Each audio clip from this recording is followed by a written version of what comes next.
منهم يتلو عليهم آياته ويزكيهم ويعلمهم الكتاب والحكمة وإن كانوا من قبل لفي ضلال مبين۔ ہر قسم کی حمد و ثنا اللہ وحدہ لا شریک رب ارض و سما کے لیے ہے۔ لا تعداد بے شمار درود و سلام جناب محمد رسول اللہ صلی اللہ علیہ وسلم کی ذات اقدس پر۔ حضرات گرامی، آج کل کے دور میں اللہ کا فضل و کرم ہے کہ ہر انسان پڑھا لکھا ہے، باشعور ہے۔ آپ لوگوں نے کتابوں میں پڑھا ہے، علماء سے سنا ہوگا، نبی کریم صلی اللہ علیہ وسلم کی آمد سے قبل جو عرب معاشرے کی حالت تھی وہ انتہائی ناگفتہ بے تھی، گرگوں تھی۔ کسی بھی معاشرے کے مہذب ہونے کے لیے اس کی دو تین حالتیں بہت ضروری ہیں۔ ایک ان کے سیاسی حالات، دوسرا ان کی اخلاقی حالات، اور تیسرا ان کے مذہبی حالات۔ سیاسی حالات ان کے ایسے تھے کہ کئی صدیوں تک ان کے اوپر کسی نے حکومت کرنا پسند نہیں کی۔ باہر کے حکمران آتے تھے، لوٹ مار کے چلے جاتے تھے، اور اپنا کوئی ان کا سیاسی ڈھانچہ نہیں تھا۔ لوگ قبائل میں بٹے ہوئے اور قبائل کی آپس میں دشمنی اور جنگ سال ہا سال تک چلتی۔ ان کی اخلاقی حالت یہ تھی کہ معاشرے کی کون سی ایسی برائی تھی جو ان لوگوں کے اندر نہیں پائی جاتی تھی، اور ان کی مذہبی حالت یہ تھی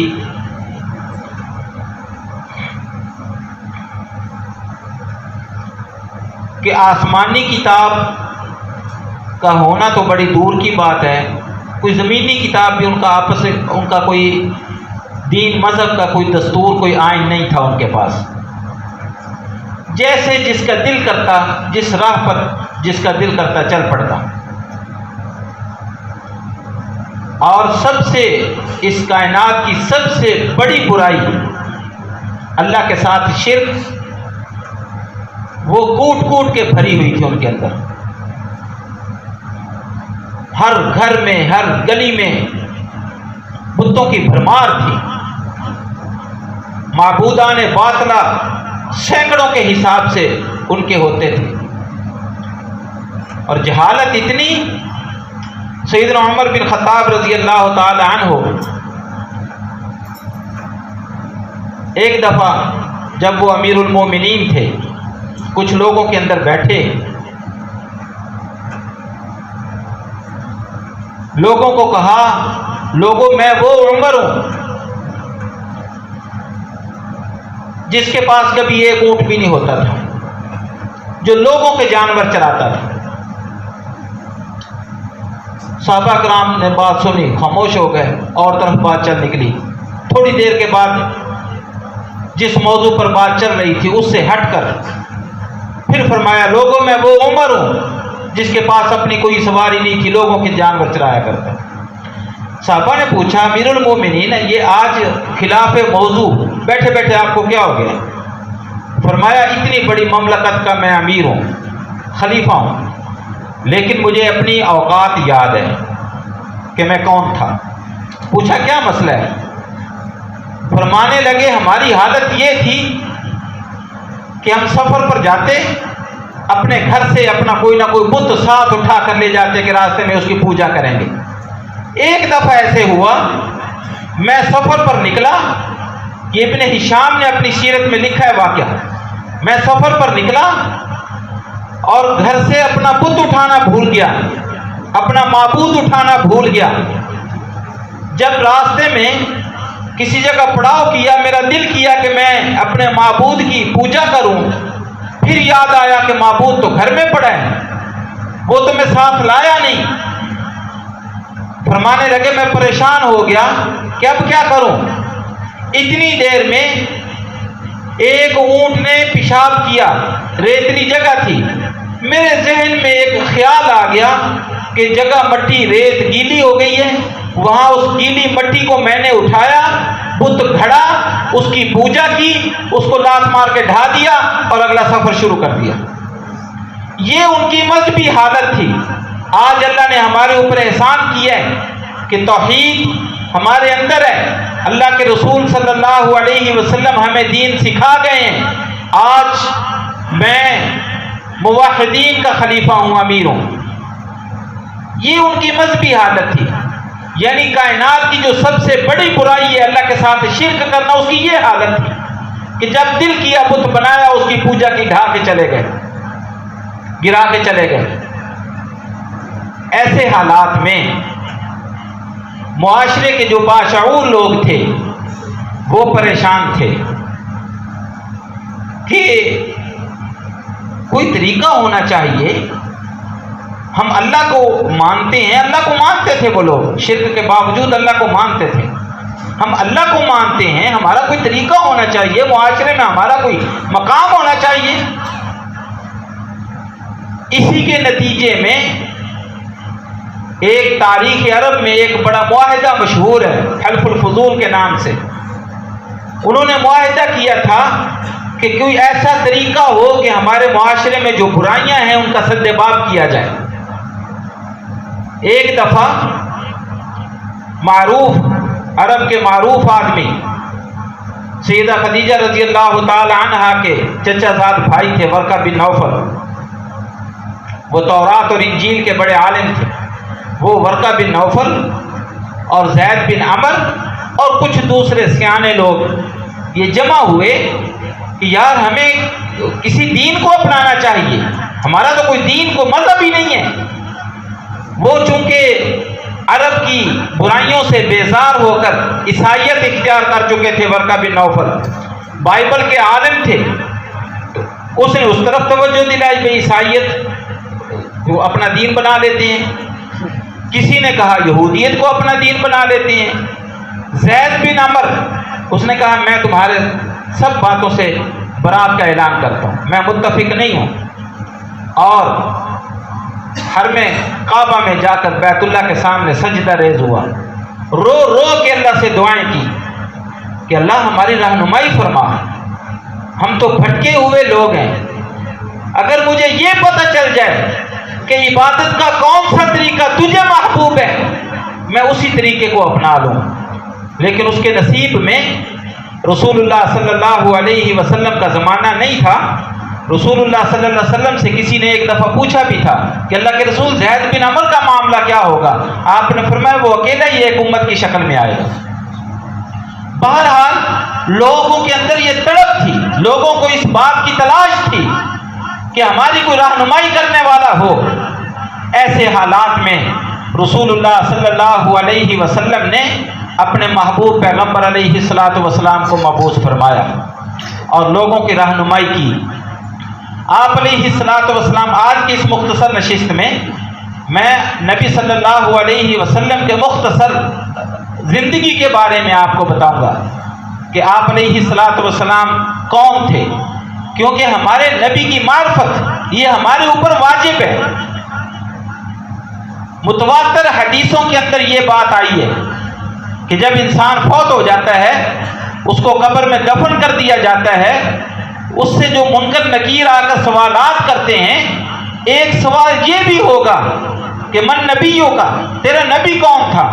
ما تقول عن هذا الرجل، نبی صلی اللہ علیہ وسلم کے بارے میں اس سے پوچھا جائے گا کہ محمد صلی اللہ علیہ وسلم کے بارے میں تو کیا جانتا ہے؟ اور آپ لوگ ماشاءاللہ ایک اچھے معاشرے میں بیٹھے ہیں، آپ لوگوں کو زیادہ ہی حالات پتہ ہیں اپنے نبی کی معرفت کے بارے میں۔ آپ کو یہ سن کر حیرانی ہوگی کہ ہمارے اس معاشرے میں بے شمار مسلمان ایسے ہیں جن کو یہ نہیں پتہ کہ ہمارے نبی کا نام کیا تھا۔ خاص طور پر یہ جو بنگلہ دیش ہمارا پڑوسی ملک ہے اور انڈیا، یہاں کے جو مسلمان ہیں ان کی حالت بہت پتلی ہے، بہت پتلی حالت ہے۔ میں تو ان لوگوں کے اندر رہ کے آیا ہوں اور اللہ نے مجھے موقع دیا ان کو تعلیم اور تعلم دینے کا اور تبلیغ کرنے کا اور ان کو سمجھانے کا۔ بہت پتلی حالت ہے۔ ہمارے نبی صلی اللہ علیہ وسلم کا نہ کلمہ تک نہیں آتا، مسلمان ہیں، کیونکہ وہاں معاشرہ ایسا ہے۔ ہمارا معاشرے کے اندر بدعات ہیں، شرک ہے، خرافات ہیں، جہالت ہے، لیکن پھر بھی ان کی نسبت بہت بہتری ہے، کم از کم دین کی معرفت کے اعتبار سے۔ عقائد میں خرابی ہے، اللہ تعالیٰ اصلاح فرمائے گا انشاءاللہ۔ تو قبر میں یہ سوال ہوگا، اس لیے ہمیں نبی کریم صلی اللہ علیہ وسلم کے متعلق موٹی موٹی باتوں کا پتہ ہونا چاہیے۔ اور یہ بھی آپ کو بتا دوں کہ آپ علیہ الصلوۃ والسلام بحیثیت نبی، آپ کے بے شمار خصائص ہیں جو اللہ تعالیٰ نے عطا کیے، اور یہ خصائص تھوڑے سے رد و بدل کے ساتھ ہر نبی کو اللہ تعالیٰ نے عطا فرمائے۔ مثال کے طور پر نبی صلی اللہ علیہ وسلم پوری انسانیت میں سے منتخب کردہ انسان تھے، اور ہر نبی کو اللہ تعالیٰ نے منتخب کیا، ایسے نہیں کسی ایرے غیرے کو نبی بنا دیا، بلکہ خاص خاص لوگوں کا انتخاب کر کے اللہ تعالیٰ نے اس منصب کے لیے انبیاء کو چنا، اور نبی صلی اللہ علیہ وسلم کا مقام اس سلسلے میں سب سے اعلیٰ ہے۔ نبی کریم صلی اللہ علیہ وسلم نے فرمایا، ان اللہ اصطفیٰ کنانۃ من ولد اسماعیل، کہ اسماعیل علیہ السلام کی اولاد میں سے اللہ رب العزت نے قبیلہ کنانہ کو چنا، اور کنانہ میں سے نبی صلی اللہ علیہ وسلم نے فرمایا واصطفیٰ من کنانۃ القریش، کہ کنانہ میں سے نبی صلی اللہ علیہ وسلم اللہ رب العزت نے قریش کا انتخاب کیا، کہ کنانہ کے بہت سارے قبائل تھے، یہ ایک آدمی کا نام ہے، اس کی جتنی اولاد ہوئی اتنے قبائل بن گئے، لیکن ان قبائل میں سے معزز ترین قبیلہ اور اعلیٰ ترین قبیلہ قریش تھا۔ اللہ رب العزت نے قریش کا انتخاب کیا۔ پھر قریش کی، یہ قریش بھی ایک انسان کا نام تھا، پھر قریش میں سے بے شمار قبائل نکلے، اللہ تعالیٰ نے اس میں سے بنو ہاشم کا انتخاب کیا، کہ اس وقت پورے عرب میں جو مقام و مرتبہ، جو عزت اور منزلت قریش کے قبائل میں سے بنو ہاشم کو تھی، کسی اور قبیلے کے نصیب میں نہیں تھی۔ اور بنو ہاشم میں سے نبی صلی اللہ علیہ وسلم نے فرمایا کہ اللہ تعالیٰ نے میرا انتخاب کیا۔ اور بنو ہاشم میں سے بھی کیسے انتخاب کیا؟ جناب عبد المطلب جو نبی صلی اللہ علیہ وسلم کے دادا تھے، ان کے 10 بیٹے تھے، 10ویں بیٹے کا نام عبداللہ تھا، اور جناب عبداللہ سب سے چھوٹے۔ ایک تو ویسی فطری بات ہے کہ جو سب سے چھوٹی اولاد ہوتی ہے وہ والدین کو بڑی محبوب اور عزیز ہوتی ہے، یہ فطری طور پر ہے، اور جناب عبداللہ وہ ویسی طبیعت کے حساب سے، شکل و صورت کے حساب سے، اپنے اخلاقی اقدار کے حساب سے سب سے منفرد تھے، اس لیے جناب عبد المطلب کی آنکھوں کا تارا تھے۔ لیکن اب مسئلہ ایک ایسا کھڑا ہو گیا، اولاد سے پہلے عبد المطلب کی 10 بیٹوں کی ولادت سے پہلے کسی موقع پر کسی کے ساتھ عبد المطلب کا جھگڑا تھا، لڑائی تھی، اور وہ ان کا مال و اسباب لوٹ کر لے گئے تھے۔ اس وقت جناب عبد المطلب نے یہ نظر مانی تھی، اللہ تعالیٰ مجھے 10 بیٹے دے جو ایسے ہوں جو میرا بازو بنے، اور میں ان 10 بیٹوں کی وجہ سے معاشرے میں طاقتور ہو جاؤں، تو میں اپنے 10ویں بیٹے کو اللہ کے راستے میں قربان کر دوں۔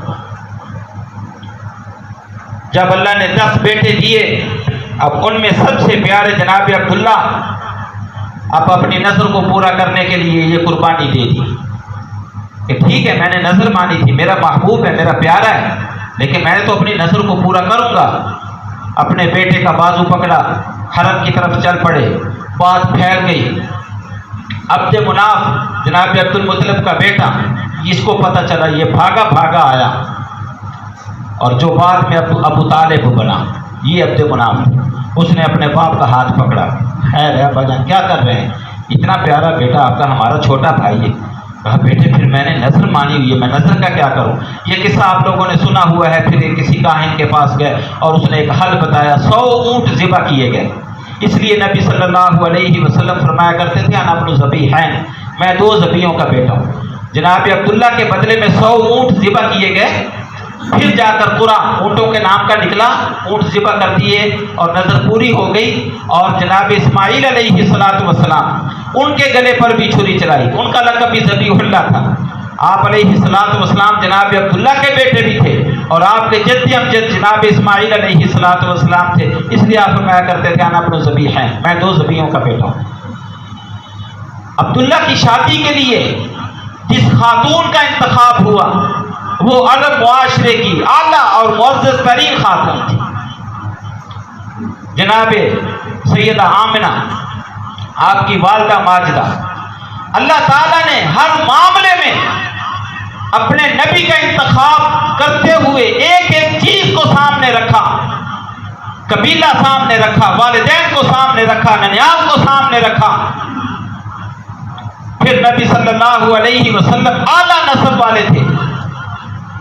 آپ کے اس وقت کے سب سے بڑے دشمن جناب ابو سفیان، جو بعد میں صحابی بنے رضی اللہ تعالی عنہ، اس نے دشمنی کے باوجود اس بات کی ہرقل کے دربار میں گواہی دی، ہوا فینا ذو نسب، کہ وہ ہم میں سے سب سے زیادہ اعلیٰ نسب کا مالک ہے۔ پھر نبی صلی اللہ علیہ وسلم کی حیثیت سے اللہ تعالیٰ نے پوری امت کے لیے رحمت بنایا، فرمایا وما ارسلناک الا رحمتا للعالمین۔ پھر آپ کی ولادت کے لیے جس جگہ کا انتخاب کیا گیا وہ بھی پوری کائنات میں اعلیٰ ترین جگہ ہے، مکہ المکرمہ۔ تو میرے بھائی، یہ خصائص ہیں نبی صلی اللہ علیہ وسلم کے۔ ایسے حالات میں آپ علیہ السلام کو دنیا میں بھیجا گیا اور آپ علیہ السلام کی 40 سال جب عمر ہوئی تو آپ کو نبوت سے سرفراز کیا گیا۔ آپ کا نام محمد بھی ہے، آپ کا نام احمد بھی ہے۔ اللہ رب العزت نے قرآن میں دونوں ناموں کا ذکر کیا ہے۔ قرآن میں جناب محمد رسول اللہ صلی اللہ علیہ وسلم کا اسم گرامی بطور محمد 4 مقامات پر آیا ہے، اور بطور احمد بھی آپ علیہ السلام کا ذکر قرآن موجود میں ایک جگہ پر ہے۔ بہرحال آپ علیہ السلام کو مبعوث کیا گیا 40 سال کی عمر میں۔ 3 سال تک آپ نے خفیہ دعوت دی، پھر آپ کو اعلانیہ دعوت کا حکم دیا گیا۔ پھر لوگوں نے دشمنیاں کی، شدت اختیار ہو گئی۔ آپ علیہ السلام کو ہجرت کا حکم ملا۔ آپ علیہ السلام نے نبوت کے 13 سال بعد، 13 سالہ مکی دور کے بعد آپ نے مدینہ کی طرف ہجرت کی، اور مدینہ کی طرف ہجرت کرنے میں بھی آپ کا مقصد اللہ کی توحید تھا، کیونکہ مکے والے جو آپ کے دشمن بنے کوئی اور وجہ نہیں تھی سوائے عقیدہ توحید کے۔ اور آج بھی آپ خالصتاً عقیدہ توحید اپنا لیں، بے شمار لوگ آپ کے دشمن ہو جائیں گے۔ یہ اللہ رب العزت کی طرف سے آزمائش ہوتی ہے لوگوں پر کہ جو اللہ کی توحید کو اپناتا ہے لوگ اس کے مخالف ہو جاتے ہیں۔ حج کے موقع پر مدینہ منورہ میں بات پھیل چکی تھی۔ حج کے موقع پر لوگ آئے، انہوں نے نبی صلی اللہ علیہ وسلم کے ہاتھ پر بیعت کی، جس کو بیعت عقبہ اولیٰ کہا جاتا ہے، اور ان لوگوں کو 12 لوگوں نے بیعت کی اور ان کو 12 نقیب کے نام سے پکارا جاتا ہے۔ غیر مشروط بیعت، منی کے اندر بیعت ہوئی غیر مشروط۔ انہوں نے کہا اللہ کے رسول ہم غیر مشروط بیعت کرتے ہیں۔ غیر مشروط کا معنی کیا؟ آپ ہمیں جو حکم دیں ہم مانیں گے، ہماری جان حاضر ہے، مال کا تقاضا ہے، مال آپ کے سامنے پیش کر دیں گے، کہیں جنگ کرنی پڑتی ہے، اپنے بچے قربان کرنے پڑتے ہیں، آپ کے لیے جو کرنا پڑا ہمیں ہم کریں گے، آپ ہمارے پاس تشریف لے آئیں۔ نبی صلی اللہ علیہ وسلم نے فرمایا صرف ایک شرط ہے اور کوئی شرط نہیں، صرف ایک شرط ہے کہ اللہ کی توحید کے اوپر بیعت لیتا ہوں، اللہ کے ساتھ کسی کو شریک نہیں ٹھہراؤ گے، یہ وعدہ کر لو ابھی بیعت کرتا ہوں اور مدینے کا آنے کا ارادہ کر لیتا ہوں۔ اس شرط پر ان لوگوں نے بیعت کی۔ کئی باتیں میں سکپ کرتا جا رہا ہوں کیونکہ زیادہ جو ضروری باتیں ہیں وہ آپ کو بتانا مقصد ہے۔ آپ نبی صلی اللہ علیہ وسلم مدینے میں تشریف لے گئے۔ مدینے کے اندر مہاجرین جب گئے، انصار اور مہاجرین کے دو گروہ وجود میں آ گئے۔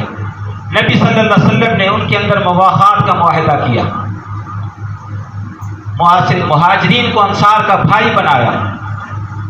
مہاجرین نے اسلام کی خاطر اپنا گھر بار چھوڑا، قربانیاں دیں، اولاد کو چھوڑا، اور انصار نے میزبانی کا حق ادا کیا، میزبانی کا حق ادا کیا۔ نبی صلی اللہ علیہ وسلم جب مرض الموت میں تھے، آپ کا وقت قریب تھا، اس وقت میں نبی صلی اللہ علیہ وسلم نے جو وصیتیں امت کو کی، اور آپ علیہ الصلوۃ والسلام نے فرمایا کہ میرے بعد جو بھی خلیفہ بنے گا، یاد رکھو میں تمہیں یہ وصیتیں کرتا ہوں، اور ہر وصیت میں نبی علیہ الصلوۃ والسلام نے فرمایا میرے بعد میرے انصار کا خیال رکھنا، میرے بعد میرے انصار کا خیال رکھنا، ان کو کسی قسم کی تکلیف نہ دینا۔ انصار کے ساتھ نبی صلی اللہ علیہ وسلم کی محبت تھی، اور اسی لیے مکہ کے ساتھ بے تحاشا محبت کے باوجود آپ علیہ الصلوۃ والسلام نے اپنا مستقل وطن مدینہ طیبہ کو قرار دیا اور وہیں اپنی زندگی انصار کے اندر گزاری۔ بہرحال کچھ خصائص کی میں بات کر رہا تھا۔ نبی صلی اللہ علیہ وسلم کا ایک یہ وصف بھی تھا کہ آپ علیہ الصلوۃ والسلام نے فرمایا کہ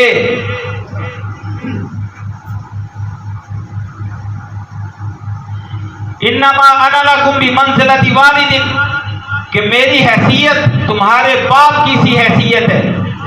اعلمکم، میں تمہاری تعلیم اور تربیت کے لیے یہاں آیا ہوں۔ نبی صلی اللہ علیہ وسلم کی یہ حیثیت تھی، اسی لیے آپ علیہ الصلوۃ والسلام کی وفات کے بعد آپ کی زوجات مطہرات کو ام المومنین کا لقب ملا، اور نبی اللہ رب العزت نے سورۃ الاحزاب میں منع فرما دیا کہ میرے نبی کی زوجات کے ساتھ اس کے بعد کسی کا نکاح نہیں ہو سکتا، کیونکہ یہ تمام مومنوں کی مائیں ہیں۔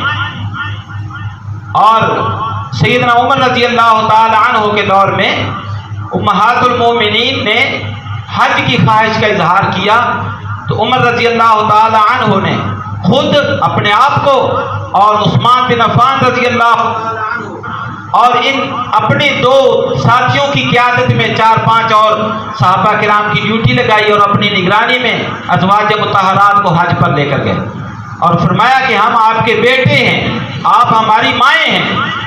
تو یہ نبی صلی اللہ علیہ وسلم کی خاصیت تھی، اور یہ بھی نبی صلی اللہ علیہ وسلم کی خاصیت تھی، آپ نے خوشخبری دی اس شخص کو جس نے ایمان کی حالت میں آپ کی زیارت کی اور اسی پر وفات ہوئی۔ نبی علیہ الصلوۃ والسلام نے فرمایا طوبیٰ لمن رآنی، خوشخبری ہے اس شخص کے لیے جس نے مجھے دیکھ لیا، ومن من رآنی، اور اس شخص کو دیکھ لیا جس نے مجھے دیکھا تھا، یعنی صحابی کی زیارت پر بھی نبی صلی اللہ علیہ وسلم نے خوشخبری دی۔ اور تیسرے نمبر پر نبی صلی اللہ علیہ وسلم نے خوشخبری دی وَطُوبَى لِمَنْ رَآ مَنْ رَآنِي، کہ اس شخص کے لیے بھی خوشخبری ہے کہ جس نے مجھے دیکھا اور جس نے میرے صحابی کو دیکھا اور جس نے صحابہ کو دیکھنے والوں کو دیکھا۔ اور اسی اعتبار سے نبی صلی اللہ علیہ وسلم نے ان 3 زمانوں کو بہترین زمانہ قرار دیا۔ فرمایا خیر القرون قرنی ثم الذین یلونہم ثم الذین یلونہم، زمانوں سے بہترین زمانہ میرا زمانہ ہے، اس کے بعد میرے صحابہ کا، اس کے بعد ان کو دیکھنے والوں کا۔ اور ایک بہت لمبی حدیث ہے، اس کے اندر یہ واقعہ درج ہے۔ ایک دفعہ مسلمانوں کا ایک لشکر جہاد کے لیے نکلا، قلعہ فتح نہیں ہو رہا تھا اور دشمن بڑا شدت کے ساتھ مزاحمت کر رہا تھا۔ کوئی آدمی کھڑا ہوا، اس نے کہا کیا یہ نبی صلی اللہ علیہ وسلم کی حدیث ہے، سوری میں وہ ریفرنس بھول گیا ہوں۔ نبی صلی اللہ علیہ وسلم نے فرمایا تھا کہ ایک زمانہ آئے گا، ایک لشکر نکلے گا، دشمن اس کی مزاحمت کرے گا، پھر ایک آدمی کھڑا ہوگا اور یہ سوال کرے گا ہل فیکم من رعا رسول اللہ صلی اللہ علیہ وسلم، کیا تم میں سے کوئی ایسا شخص ہے جس نے اللہ کے رسول کو دیکھا ہو؟ ایک آدمی کھڑا ہوگا، ہاں میں نے اللہ کے رسول کی زیارت کی ہے۔ تو پھر وہ آدمی کہے گا کہ آج حملہ کرو انشاءاللہ اللہ اس شخص کے، تو خیر اللہ رب العزت اس شخص کی برکت سے ہمیں فتح نصیب کرے گا۔ پھر ایک زمانہ آئے گا، ایک لشکر نکلے گا، دشمن اس کی مزاحمت کرے گا، پھر سوال کیا جائے گا ہل فیکم من رعا رسول اللہ صلی اللہ علیہ وسلم، کیا تم میں سے کوئی ایسا شخص ہے جس نے اللہ کے رسول کی صحابی کو دیکھا ہو؟ ایک آدمی کھڑا ہو جائے گا، پھر حملہ کریں گے، اللہ اس کی برکت سے فتح نصیب کر دے گا۔ یہ رسول اللہ صلی اللہ علیہ وسلم کے خصائص میں سے ہے کہ آپ کے ماننے والوں کو اللہ تعالیٰ نے یہ مرتبہ مقام عطا فرمایا ہے۔ پھر انسانیت میں سے سب سے زیادہ ذو فہم اور عقل اور ذہن والے اللہ کے نبی صلی اللہ علیہ وسلم تھے، جن کے ذہن، جن کے دماغ، جن کی عقل، جن کے شعور کے بارے میں اللہ رب العزت نے گواہی دی وَإِنَّكَ وَمَا صَاحِبُكُمْ بِمَجْنُونَ، اور ایک جگہ پر فرمایا مَا أَنْتَ بِنِعْمَةِ رَبِّكَ بِمَجْنُونَ، آپ عقل و دانش سے بے بہرا نہیں ہیں، فکر نہ کریں۔ اور آپ کے سینہ مبارک کی ضمانت اللہ رب العزت نے فرمائی اللہ نشرح لک صدرک، اور بشری انسانی کمزوریوں کو آپ کے سینہ مبارک سے کھرچ کر پھینک دیا گیا۔ دو واقعات ایسے ہوئے، ایک آپ کے بچپن میں جب آپ بنو سعد قبیلے کی حلیمہ سعدیہ جو آپ کی والدہ ماجدہ تھی، رضائی والدہ تھی، ان کے گھر میں دودھ کی وہ مدت میں کھیل کود کر رہے تھے، بکریاں چرا رہے تھے، تو جبریل آئے، انہوں نے آپ علیہ الصلوۃ والسلام کو لٹایا، سینہ چاک کیا، دل کو نکالا، زمزم سے دھویا اور اس کے اندر نور بھر کے پھر دوبارہ سی دیا۔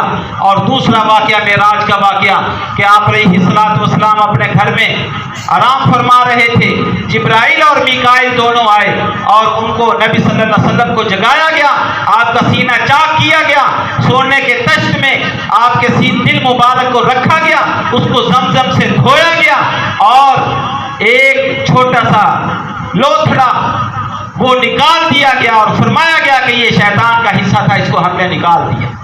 بشری کمزوریوں کو آپ کے دل سے نکال دیا گیا۔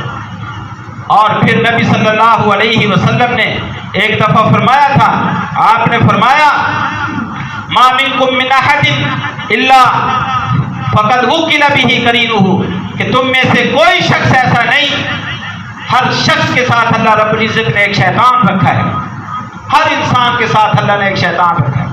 آپ علیہ الصلوۃ والسلام سے سوال کیا گیا وَإِيَّاكَ یا رسول اللہ کے رسول آپ کے ساتھ بھی یہ ایسا معاملہ ہے؟ آپ نے فرمایا وَإِيَّايَ وَلَكِنَّ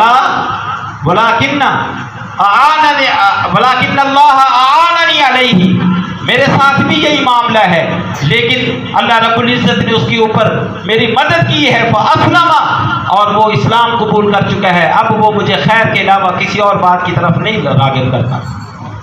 یعنی ان تمام کمزوریوں سے آپ علیہ الصلوۃ والسلام کو پاک کیا گیا۔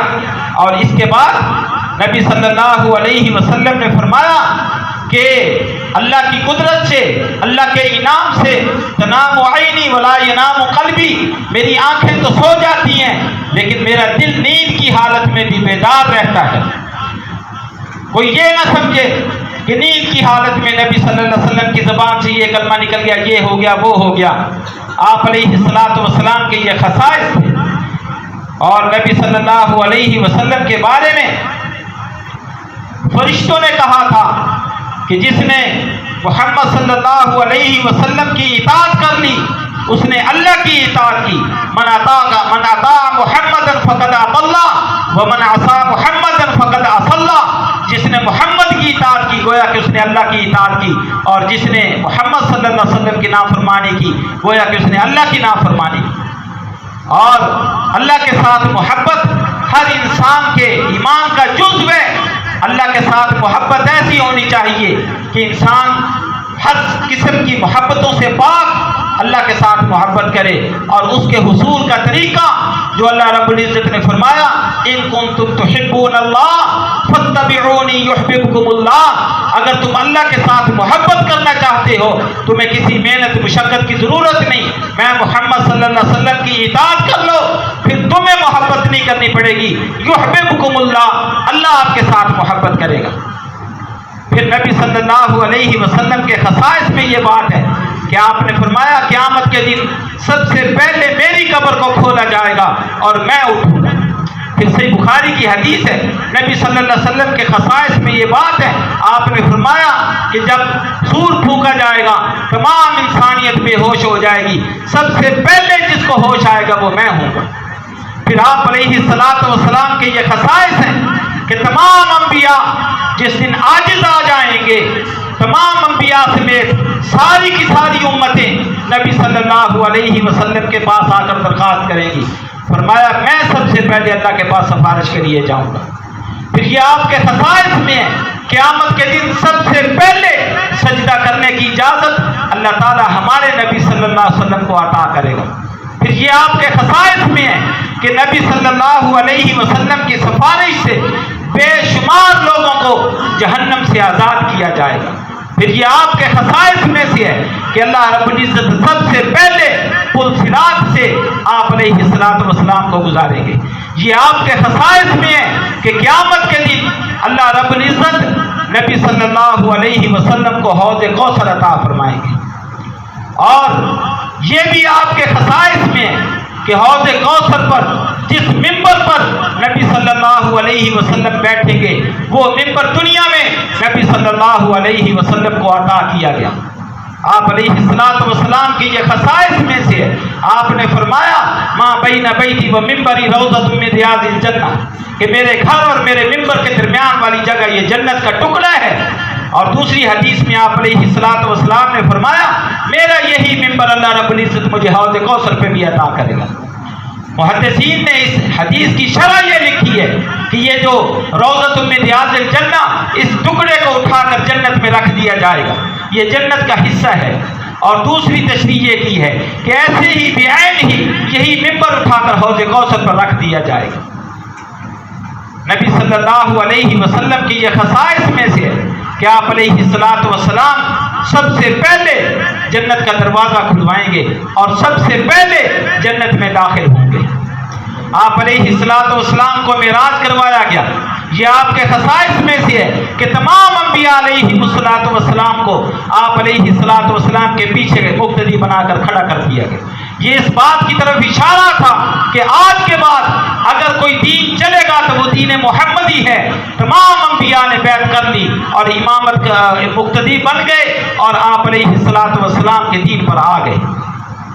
تو حضرات گرامی یہ جو احکام یا دین کے ساتھ باتیں تھیں، آپ کی نجی زندگی جو بشری زندگی ہے وہ میں نے کافی ساری سکپ کر دی، بلکہ زیادہ ہی سکپ ہو گئی کہ آپ علیہ السلام کی مکی زندگی میں آپ کا بچپن کیسے گزرا، جوانی کیسے گزری، پھر مدینے میں بڑھاپا کیسے گزرا. یہ آپ علیہ السلام کی سیرت کے مختلف پہلو ہیں جو وقتاً فوقتاً انشاءاللہ بیان ہوتے رہیں گے. عرض کرنے کا مقصد یہ تھا کہ ہمیں نبی صلی اللہ علیہ وسلم کے خصائص اور آپ کی زندگی کی معرفت اور آپ کے بارے میں معلومات ہونی چاہیے. اس کے لیے سیرت کی مختلف کتابیں اردو زبان میں شائع ہو چکی ہیں. آپ علیہ السلام کی زندگی پر جتنی کتابیں سیرت کی کتابیں لکھی گئیں اور شائع ہوئیں شاید دنیا کے اندر کسی شخص کی زندگی پر ایسی کتابیں نہ لکھی گئی ہوں۔ آپ کوئی بھی اردو کی کتاب، معروف کتاب ہے الرحیق المختوم یا رحمت اللہ عالمین، یہ آپ بازار سے خریدنے ہر جگہ سے مل جاتی ہے۔ آپ علیہ الصلوۃ والسلام کی سیرت کا مطالعہ کرنا ہمارے لیے بہت ضروری ہے۔ اپنی زندگیوں میں نکھار پیدا کرنے کے لیے آپ علیہ الصلوۃ والسلام کی سیرت کا مطالعہ کیجیے۔ اللہ رب العزت مجھے اور آپ کو عمل کرنے کی توفیق دے۔ وآخر دعوانا الحمدللہ۔